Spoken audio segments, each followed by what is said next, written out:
In this video, I'll show you how to set up a store on Squarespace. Start by signing into your Squarespace account and open the website where you want to create your online store. Next, go to Commerce, then select Products from the left sidebar. After that, click Add Product and choose the type of product you want to sell, such as a physical product, digital product, service, or gift card. Now enter your product name, description, price, images, and any additional details like variants, inventory, or SKU. Next, click Save to add the product to your store. After that, repeat the process for any additional products you want to sell.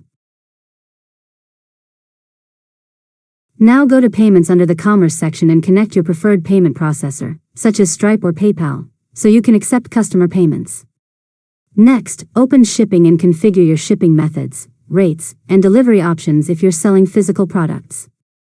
After that, review your tax settings and update them based on your business location and the regions where you sell. Now click Preview to test your store, browse your products, and complete a test checkout to make sure everything works correctly. Finally, publish your website so customers can visit your Squarespace store and begin placing orders. And that's it. You've successfully learned how to set up a store on Squarespace. If you found this tutorial helpful, make sure to subscribe to Learn Mode Lab for more tutorials.